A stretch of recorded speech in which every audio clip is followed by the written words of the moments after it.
What happened in chapter 980, guys? I found it fairly easy to understand, and I didn't think much of what happened from a power scaling standpoint, and I would honestly say you shouldn't and probably can't use this to fairly scale Luffy, Zoro, or Apoo.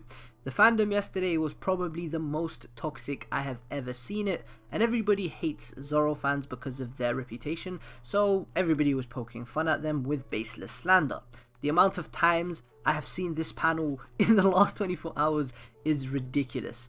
The memes though, they have been glorious. Apoo wank has far surpassed the Mad D Monk Aruj wank, and this guy has been wanked to insanely high levels of power, and of course a lot of this is coming from trolls or people that are joking around, but there are a lot of people out there who genuinely believe Apoo is stronger than both Luffy and Zoro based off of this one tiny interaction in chapter 980, and I find this notion to be absolutely nonsensical. So this video is understanding Luffy and Zoro versus Apoo.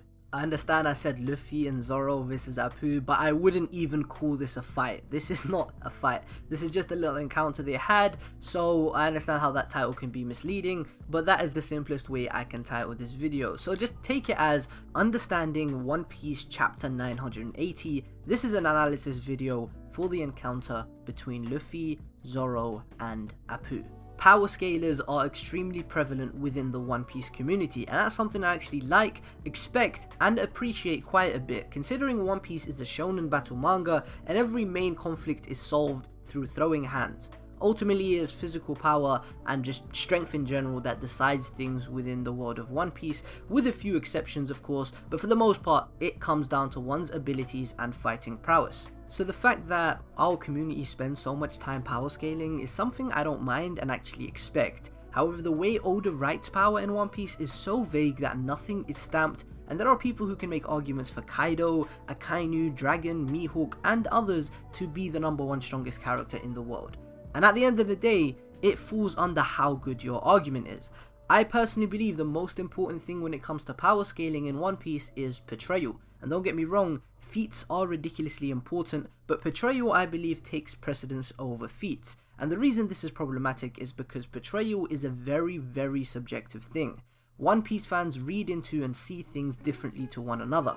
I personally think Luffy is going to fight Akainu in the final war, and that will be his final 1v1, which adds to his portrayal and makes me believe he is one of the strongest people in One Piece. On the other hand, you have people who think Akainu is fighting Sabo, which gives way to a very different interpretation of Akainu's portrayal. I just wanted to clear that up quickly, and my main point with that is that these little instances are very hard to use for power scaling, and I would actually advise against it. Scenarios like this with various variables are too tough to use when it comes to power scaling. Sure, Apoo has some dope feats now, but are you gonna put him above Luffy and Zoro just because of that? It's like Zoro vs Killer. My understanding of Zoro vs Killer video is my most viewed and most popular video on this channel, and ultimately, my point in that video is that there are so many variables going into that fight that you cannot use it to definitively say which one of the two is stronger than the other. Sure, you can compare their showings and say, oh, Zoro looked way better than Killer, or Killer looked really good here, but there is just so much to account for.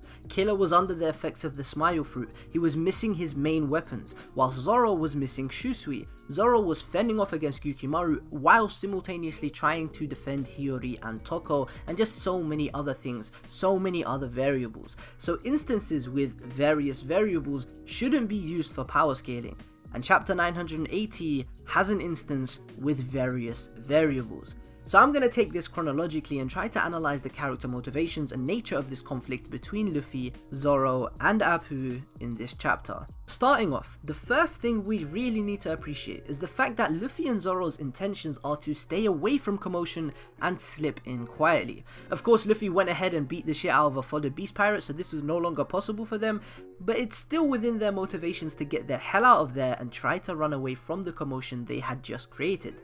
Zoro himself says, alright, if you got it out of your system, let's get the hell out of here. And Luffy and Zoro proceed to run away in their disguises, trying to get away from all the commotion that they had just created. So their intention here is not to fight, but rather to get the hell out of there and run away. Obviously the way they're going about it is pretty dumb, but that is beside the point. The point is that they intend to run away, and they were intending to run away from the very beginning. So Luffy and Zoro are running away from the commotion, and Apoo gets within range of the two and lands an attack on Luffy. He tags him on the cheek. The most important thing you have to appreciate when reading this chapter and trying to understand what happened is that the situation is far more complex than just a simple sneak attack. Apoo has an ability that is completely unheard of so far in the series. Obviously it's a devil fruit ability and we have seen it before, but it's a type of attack that Luffy and Zoro have never come across and we've actually never seen. We've never seen people attack using sound, so this is something we don't understand. Even Kizaru, an admiral of the navy, did not know what hit him back in Sabaody back in chapter 509. Of course the attack didn't do anything to Kizaru because he's a Logia user and Apoo hasn't shown any usage of armament haki yet, but still, Kizaru could not comprehend what had hit him, and this is exactly what happened in this chapter. Tricky abilities that you cannot understand have been a thing in One Piece since the very beginning of the series. Our main protagonist, Luffy, is made of rubber and can somehow use this elasticity to pump blood quicker around his body and move ridiculously quickly as a result of that. That is just one example of the various interesting and somewhat absurd abilities that One Piece characters are capable of, and this is something I would have expected fans to understand by now. Apoo in this situation has the element of surprise. He has the power of the unknown. Apoo's devil fruit seemingly manipulates sound waves, and as long as you're within range, you should be susceptible to Apoo's attacks, as far as I can tell. This really reminds me of Law's abilities. As long as you're in Law's room, you are susceptible to his devil fruit attacks, right? So I believe the same logic applies to Apoo's abilities. As long as you're within range, as long as you can hear Apoo's music, you are susceptible to his devil fruit attacks. Just like people use the argument of Smoker not knowing how Law's devil fruit works, you can use that argument right here. Apoo had the power of the unknown and attacked Luffy and Zoro, who could not comprehend how they were even attacked. And what is particularly important to appreciate is that it's not just that they don't understand what his abilities are, it's that they have never come across these kind of abilities before. The dialogue makes that blatantly clear. Luffy, in absolute shock, asks, "What was that? How did he hit me?" And Zoro, also in absolute shock, says, "What? He cut me? Where's his blade? I couldn't even see the attack. What kind of power is that?" Just imagine for a second that Zoro could send invisible flying slashes to his opponents. Flying slashes that you physically could not see and you could only hear. How hacks would that be? What are the possibilities when you have a power like that? That is what Apoo is capable of. The only difference is, we don't even know if you can dodge Apoo's attacks. Maybe as long as you're within range, you are a target. Even if you try to dodge, it's impossible as long as you can hear Apoo's music. The scenario in chapter 980 is so unique and temporary that you just cannot use it to scale. Luffy and Zoro were being attacked by an Apoo who practically hid in the shadows as the other beast pirates formed a blockade around them and got in their way. And what has been said quite a bit, which is particularly stupid, is that Zoro tried to run away from Apoo whilst carrying Luffy because he couldn't defeat Apoo right there and then. This notion is vehemently denied by the context and dialogue of this chapter. What did I say earlier, guys? It was Luffy and Zoro's intentions to run away and get the hell out of there from the very beginning, before Apoo showed up. And after Luffy is momentarily knocked out by Apoo, Zoro carries him as he runs away and further states that they cannot afford to take damage here because if they continue to take damage, they won't stand a chance against Kaido in the main battle. So not only were they trying to run away initially, they have now taken damage that they should have avoided, and they're probably going to take far more damage if they continue to fight, which is the reason why Zoro ran whilst holding Luffy. With all of this being said though, the man Apoo deserves his credit for going off in this chapter. Fans were sleeping on him for a very long time, and with the power of the unknown, he managed to give Luffy and Zoro that work. Of course, context is key and there is far more to the situation than meets the eye, but Apoo deserves a round of applause for going through all of that baseless slander for years and now being ranked to insane levels by the fandom after this chapter. I have seen people say Apoo is stronger than King just because of this chapter, which is stupid of course, but it just goes to show how low the expectations for this guy were. I actually never understood why people thought this guy was weak. He is a member of the worst generation. This is the guy who challenged Kizaru just because he wanted to see what an admiral was like. This is the guy who actually had some of the best portrayal out of all the admirals against Kizaru. This is the guy who has been set up to fight Kid for over 480 chapters, and I'm pretty sure most of you guys have Kid as either your number 1 or number 2 strongest supernova.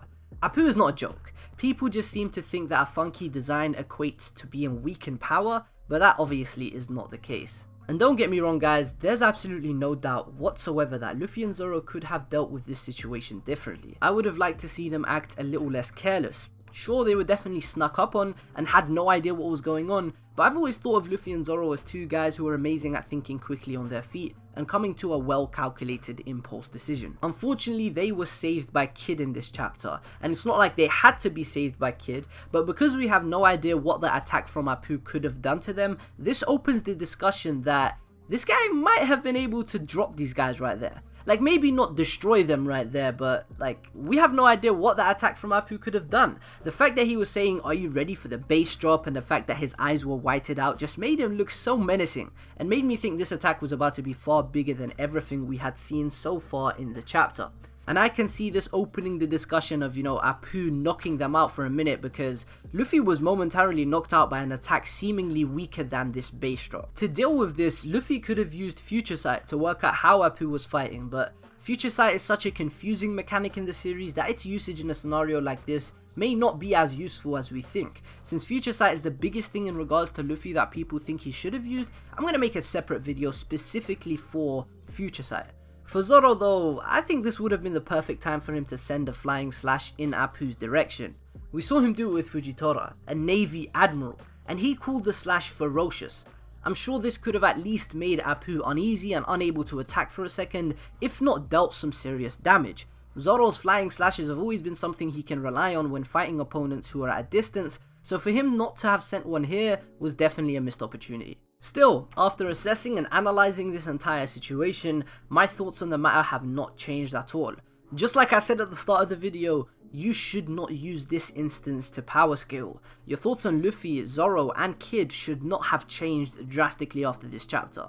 Your thoughts on Apoo might have changed quite a bit after this chapter, and that is reasonable if you thought he was pretty weak and incompetent before this chapter, like many people in the fandom did believe. Luffy, Zoro and Kid are gonna have various moments where they actually shine, and we'll get concrete moments of portrayal and feats that we can actually use to power scale these characters fairly. Chapter 980 though, nah, that isn't to be used for power scaling, or at least in my opinion it shouldn't be. That is it for today's video though guys. Let me know in the comment section below what you guys think of this entire situation. Just drop your thoughts on that. Subscribe if you haven't already, and join the Discord, the link to which can be found in the description. I have been Fiji. Peace.